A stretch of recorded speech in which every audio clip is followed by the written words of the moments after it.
Well, on to the next one. It's been a while since I read anything from Wolf Street. Any stuff over there? Just been so much other stuff to talk about, I guess. I don't know, man. They've got plenty of articles worthy of Snip commenting on for sure. But, I've just been busy with other stuff and cryptos and other news and whatever. So I got to give some love back to Wolf Street, wolfstreet.com. Now, this is something that reminds me of what Ken Fromm told Lindsey Williams many, many years ago, the good guy who had all the information. Lindsey, we want to have a handful of banks, you know the ones, the too big to fails, as pretty much the only banks. When all of this smoke clears and we have our way, there's only going to be maybe 6, 7, 8, 9, somewhere around there, banks. That'll be your only choice. I find that interesting, very interesting all of a sudden, for the following reason. ECB, European Central Bank, controls all of Europe, right? Wants to weed out smaller banks to cut competition. No, you're lying. Europe needs brave banks willing to conquer new territory. The big financial problem in Europe these days is that it is overbanked, according to Daniel Noy, chair of the ECB's supervisory board, and thus in charge of the single supervisory mechanism, which regulates the largest 130 European banks. In a speech bizarrely titled, "Too Much of a Good Thing, the Need for Consolidation in the European Banking Sector," he blamed fierce competition for squeezing profits for many of Europe's banks, while steadfastly ignoring the much larger role in the profit squeeze played by the ECB's negative interest rate policy. ECB President Mario Draghi agrees. And also, they're doing QE of epic proportions, printing money, buying all this garbage assets from the banks left and right. They haven't stopped. I don't know if there any stopping in the foreseeable future, to tell you the truth. So about that profit stuff, you guys are handing out all this money to those banks, and they're still not profitable. They're not enough. It's not enough. Make it enough.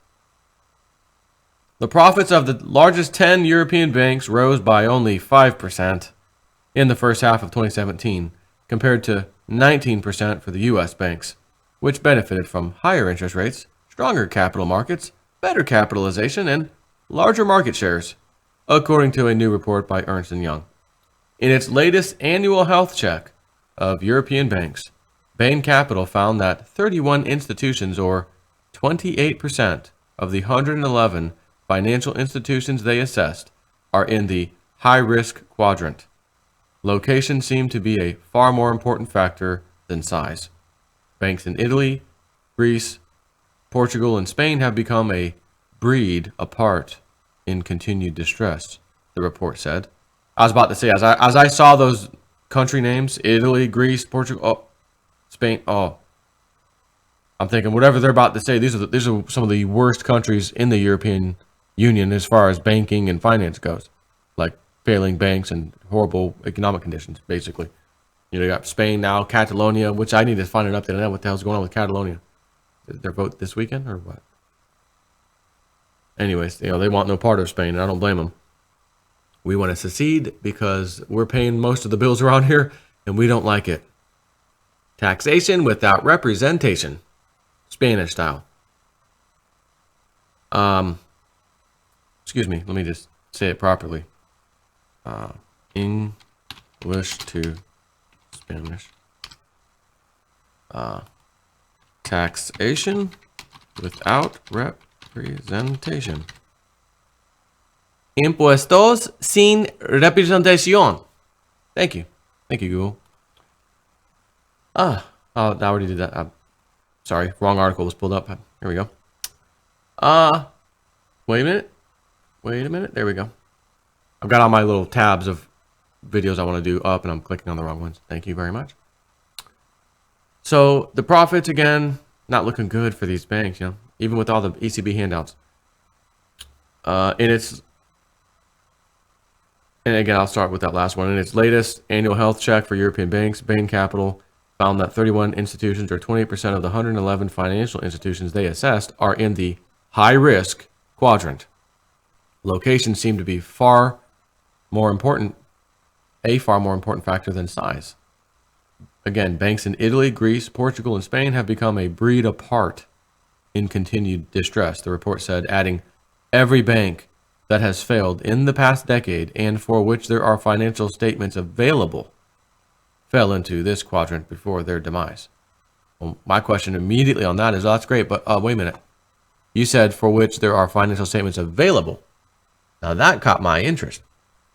How many are there not available? How many banks that you wanted to do this report on but didn't have that information available? Because if it's not available, it's making my alarm bells go off that it's not available for a reason. That's a whole different story, though, and that's probably not going to be discussed in this article, I'm sure. Scandinavian, Belgian, and Dutch banks figured prominently among the 38% of the banks that attained the strongest position, outperforming on virtually all financial indicators. So you don't really hear any, when's the last time you heard Jason at 4 come out and tell you about a failed bank or a banking problem? Scandinavian, Belgian, and Dutch, By contrast, many German and UK banks fell into the secondary category, that of weaker business model. In fact, virtually all the large German names fit into this category, as their profitability and efficiency languish at levels comparable with their Greek counterparts. They include Deutsche Bank. Oh, no, you're lying. They include Deutsche Bank, which in the midst of its third revamp in so many years, just reported its worst revenues in 3.5 years. I don't know if I may have to give him a little sound of the walk of shame. Another bank bites the dust. Talk about a walking dead man that's been walking for. This is the gift that won't die. The walking dead man that just is zombified and stays alive. Deutsche Bank, also known as Deutsche Bank. Deutsche Bank is far from alone.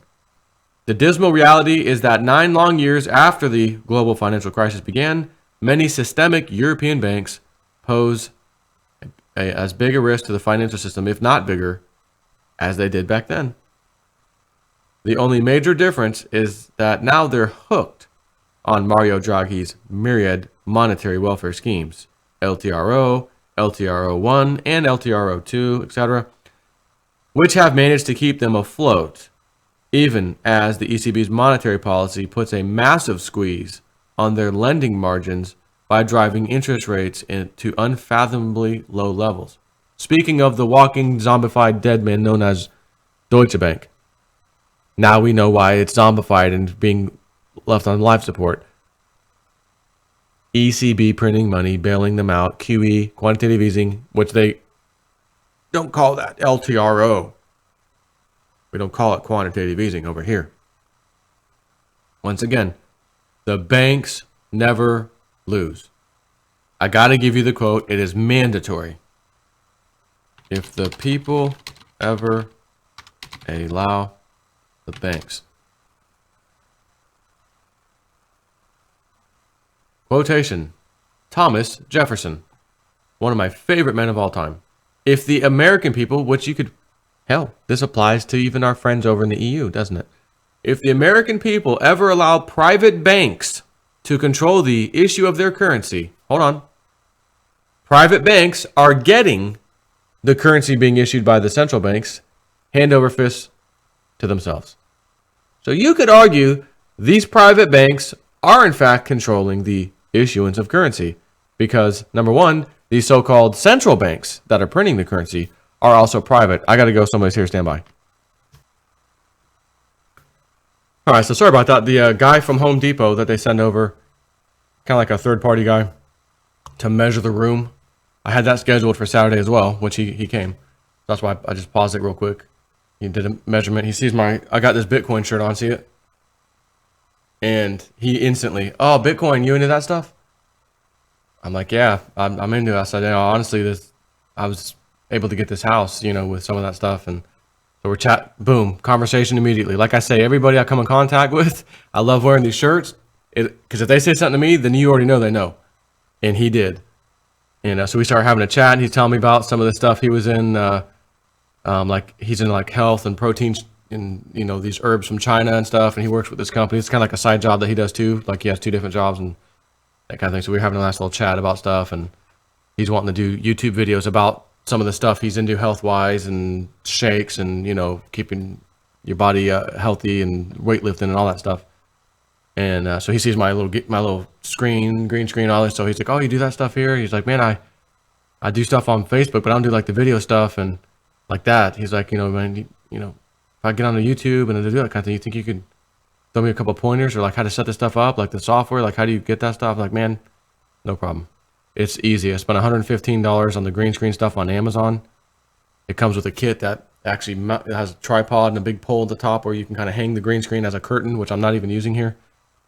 It's like it's nothing. You buy this software called XSplit Broadcaster. Boom. You know, so he's like, "Oh, cool. You know, so he's all psyched up, which is awesome. You know, it's cool to see someone wanting to get into something new, you know, do videos on YouTube, and he's all psyched up about it. So that's cool. Anyway, so back to this, man. Private banks. If the American people ever allow private banks to control the issue of their currency, which again, the central banks are privately owned banks. They are the bank's bank. But then the other private banks, you know, the big, too big to fails, you do realize they control those private banks. So that's why they are the ones getting all the money. Anyways, if they ever allow the private banks to control the issue of their currency, first by inflation, then by deflation, the banks and corporations that will grow up around them will deprive the people of all property until their children wake up homeless on the continent their fathers conquered. I believe that banking institutions are more dangerous to our liberties than standing armies. The issuing power should be taken away from the banks and restored to the people to whom it properly belongs. Again, if you and I could tell the central bank, "Hey, give me some money. I've got these brilliant ideas and I can, you know, stimulate the economy and I can create this new product." No. You don't get any money. "But I got a corporation. It's already working. It's starting to fail a little bit. I need a little bailout, a little extra money. Can you?" "Oh, nope. You're not a too big to fail bank. You're not a European bank, JSNIP, or anybody else. We don't just print tens of billions of dollars every month and give it to them. Well, we're getting assets back. You know, we're not just giving it to them. They're giving us assets. No, they're giving you pieces of paper that are so-called assets, and there's nothing but junk on them. Junk assets." Anyways, so rather than raising interest rates, a scary thought given how major European Eurozone economies like Italy and Spain have come to depend on QE to keep servicing their public debt, the ECB plans to reduce competition in the banking sector by weeding out smaller banks. It's a process that is already well underway, as Noy explains in her speech. Since 2008, the number of banks in the euro area has declined by around 20% to about 5,000 of them, and the number of bank employees has fallen by about 300,000 to 1.9 million. Total assets of the euro area banking sector peaked in 2012 at about 340% of GDP. Since then, they have fallen back to about 280% of GDP. That's a pretty large move for just a few years ago. But this is not about shrinking the size of the banking sector. It's about shrinking the number of players within it, and in the process, creating trans-European banking giants. To achieve that goal, all Europe needs are brave banks that are willing to conquer new territory. Cross-border mergers would do more than just help the banking sector to shrink.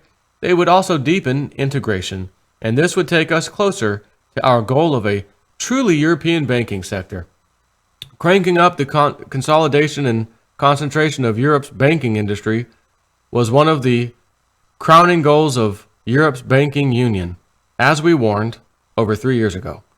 But so far, it's been a dismal failure for 3 main reasons. First, the ECB only has control over Europe's 130 biggest banks. The other 6,000 or so smaller institutions, the local and regional savings banks and cooperative lenders that, by and large, continue to offer some semblance of financial service to local communities and small businesses, are currently still under the supervision of national regulators, and many countries, in particular Germany, are determined that it should stay that way. Second, this is not 2006. Most banks don't have excess money to splash out on cross-border acquisitions.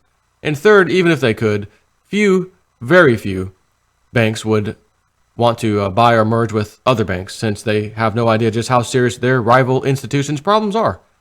As the Bankia example amply showed, merging one insolvent institution with another or others tends to compound their problems. Nevertheless, Noi's supervisory board is determined to breathe life into a new generation of trans-European banks, and if regular cross-border acquisitions don't pan out, there are always bank failures as a mechanism for consolidation. As the ultimate decider of which struggling banks get to live or die, and which unlucky competitor gets to pick up the pieces afterwards without taking on the otherwise unknown risks, the supervisory board is certainly in an ideal position to drive this type of consolidation forward. So, Lindsey Williams' right hand, the guy that I love the most, Ken Fromm, who's now dead, 2012 I think he died, called this all those years ago. They are going to consolidate the banks. You're only going to have a few to choose from. 6, 7, 8, 9, somewhere around there is what he said. And you know the names of the banks. And that's all you're going to have to choose from. You're not going to have the small bank, the local bank. It's going to be the big boys, plain and simple. And they're going to gobble up all the small ones, because the small ones don't get the bailouts. The small ones don't get the quote-unquote asset purchases from the European Central Bank, or in our case, over here, the Federal Reserve, when we were doing QE. Nope. That's only reserved for too big to fail. You're too small to care. That bank is. You're also too small to care. That one's too big to fail. So as you two do fail, because you're too small to care, we will shotgun marry you off to the too big to fail bank. Have a nice day.